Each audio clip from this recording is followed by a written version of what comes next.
I remember one time I was talking to you about an old dog. I ain't gonna name the dog, but it was a famous kind of dog, pretty popular dog.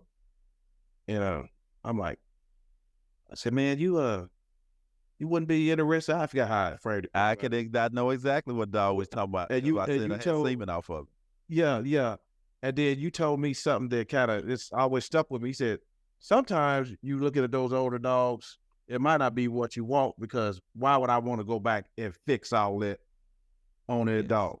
And the dog that you're talking about, I had semen from him, and he was a great dog, great producer. Don't get me wrong, and a lot of people's pedigree, his foundation is in there, right?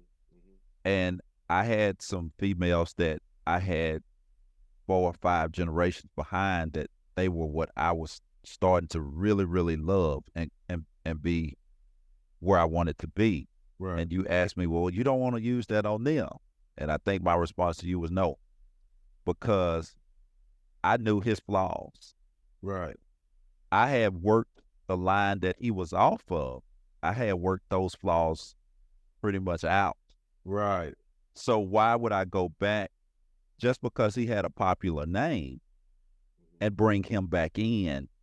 And I seen that with about 4 or 5 breeders at that time. They brought him back in.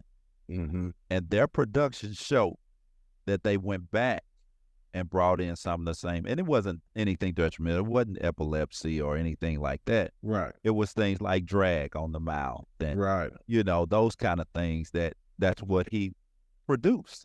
Right. And could I have brought him back and been okay? Absolutely. But I would have went right back into trying to make sure those same characteristics that I had worked out, I wasn't starting back over to bring, Yeah. again. About going forward, ain't it? Yes.